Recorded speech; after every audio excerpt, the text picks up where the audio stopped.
Son las 2:47 de la madrugada. El último tren del metro se detiene en la estación más solitaria de la ciudad.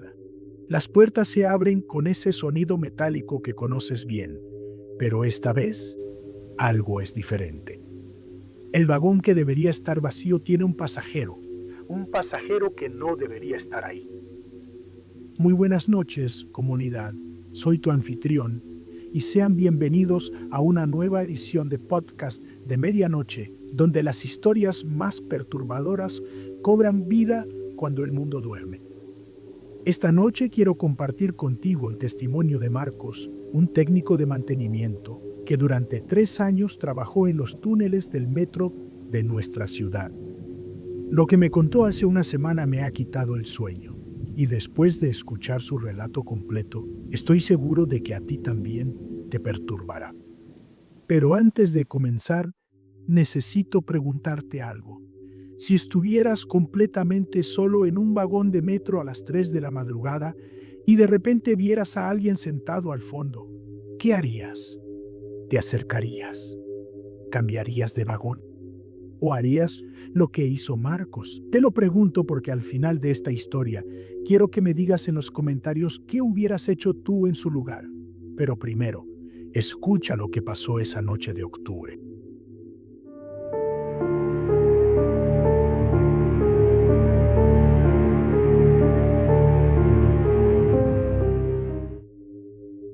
Me llamo Marcos, tengo 34 años y durante 3 años trabajé en el mantenimiento nocturno del sistema de metro. Mi trabajo consistía en revisar las vías, señalizaciones y sistemas eléctricos después de que terminara el servicio regular. Siempre trabajaba solo, o eso creía. La noche del 15 de octubre cambió todo. Era un martes. Recuerdo perfectamente porque acababa de cobrar y tenía planeado tomarme el miércoles libre. Mi turno comenzaba a las 11:30 p.m. y terminaba a las 6 de la mañana. Rutina normal.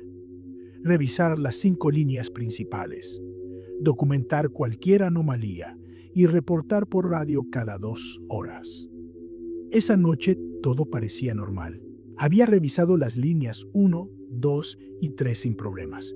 Pero cuando llegué a la línea 4, específicamente a la estación Universidad, algo me llamó la atención.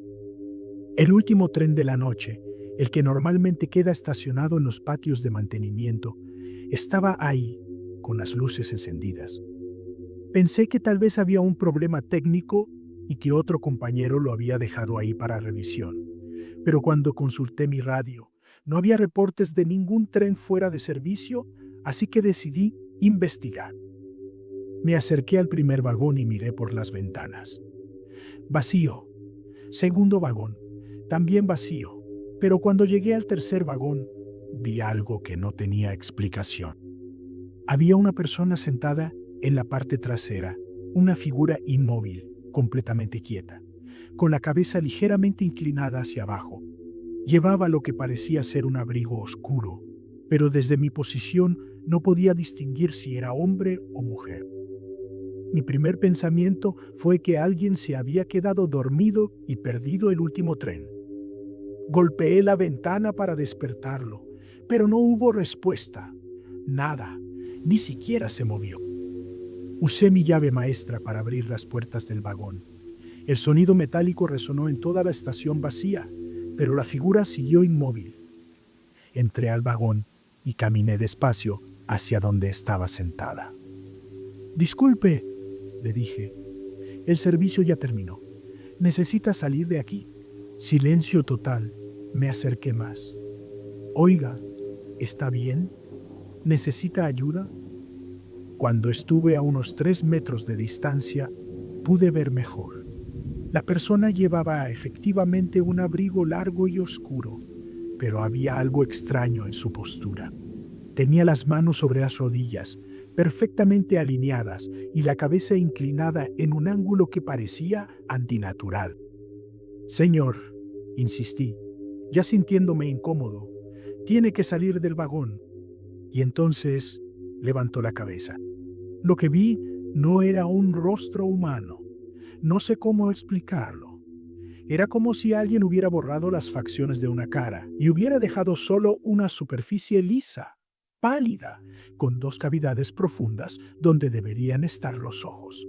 No tenía nariz, no tenía boca, solo esa superficie plana y esas dos cavidades que parecían observarme. Me quedé paralizado. Mi cerebro no podía procesar lo que estaba viendo. No era posible. Las personas no se ven así. Pero lo peor vino después. Esa cosa se puso de pie. Lentamente, como si cada movimiento fuera calculado. Era más alta de lo que pensé. Casi tocaba el techo del vagón. Y sus brazos eran demasiado largos. Llegaban casi hasta el suelo. Retrocedí hacia la puerta, pero no podía apartar la mirada. Era como si esas cavidades me mantuvieran hipnotizado. Y entonces hizo algo que jamás podré olvidar. Empezó a caminar hacia mí, pero no caminaba normal. Sus pies no tocaban el suelo. Se deslizaba, flotaba, avanzaba sin hacer ruido, con los brazos colgando a los lados como si fueran trapos. Salí del vagón y corrí como nunca había corrido en mi vida. Detrás de mí escuché un sonido como si algo pesado hubiera caído al suelo del vagón, pero no me detuve.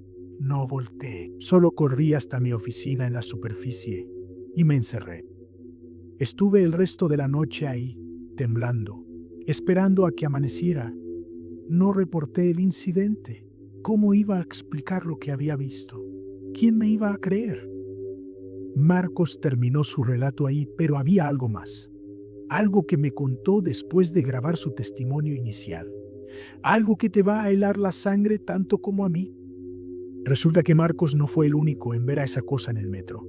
Después de que compartiera su historia conmigo, decidí investigar. Contacté a otros trabajadores del metro, revisé reportes antiguos, hablé con guardias de seguridad y descubrí algo escalofriante. En los últimos 5 años, al menos 8 personas habían reportado avistamientos similares. Siempre en vagones vacíos, siempre después de medianoche. Siempre la misma descripción. Una figura alta, sin rostro, con brazos anormalmente largos. Pero había un patrón más perturbador. Todos los testigos reportaron haber visto a esta entidad en el vagón número 7 de diferentes trenes. Y todos, absolutamente todos, dejaron de trabajar en el metro poco después de su encuentro. Todos excepto uno, Miguel, un guarda de seguridad de 58 años.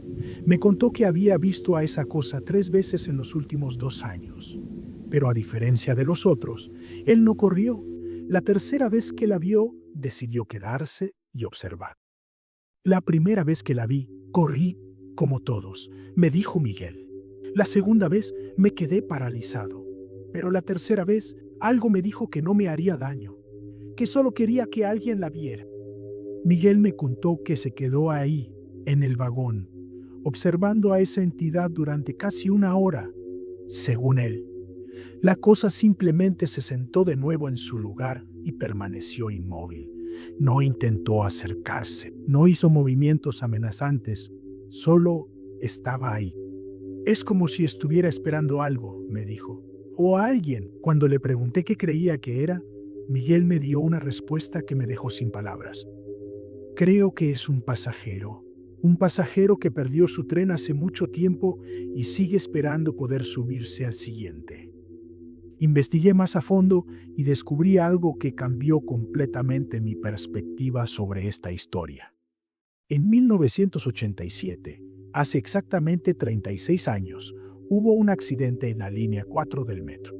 Un hombre llamado Eduardo Ramírez, de 31 años, cayó a las vías mientras esperaba el último tren de la noche en la estación Universidad. Según los reportes, Eduardo trabajaba en turno nocturno en una fábrica y todos los días tomaba el último metro para llegar a casa. La noche del accidente, había estado esperando en el andén cuando sufrió lo que los médicos describieron como un episodio médico súbito. Cayó a las vías justo cuando el tren se acercaba. Lo más perturbador es que el cuerpo de Eduardo nunca fue encontrado completamente. Los reportes médicos indicaban que el impacto había sido tan severo que había afectado considerablemente su rostro. Coincidencia, tal vez. Pero cuando contacté a la viuda de Eduardo, María Elena, y le describí lo que habían visto los trabajadores del metro, ella se puso a llorar. Eduardo siempre decía que si algo le pasaba, seguiría tomando el metro, me dijo entre lágrimas. Decía que ese tren era su camino a casa y que nada lo detendría de volver conmigo. María Elena me mostró una foto de Eduardo. Era un hombre alto, de brazos largos, que siempre usaba un abrigo oscuro en invierno. El mismo abrigo que llevaba la noche del accidente. Comunidad, después de esta investigación, ya no sé qué pensar. ¿Es Eduardo el que sigue apareciendo en el vagón 7? ¿Es su espíritu el que busca completar ese último viaje a casa que nunca pudo terminar? ¿O tal vez es algo más oscuro? Tal vez hay cosas en los túneles profundos de nuestra ciudad que preferimos no conocer. Lo que sí sé es que, desde que empecé a investigar esta historia, he tenido sueños extraños. Sueños donde estoy en un vagón de metro vacío y al final del vagón, una figura alta me observa desde esas cavidades profundas donde deberían estar sus ojos. Y en el sueño, yo sé que si me acerco, si camino hacia esa figura, descubriré algo que no debería saber, algo que cambiaría mi percepción de la realidad para siempre. Pero siempre me despierto antes de llegar hasta él.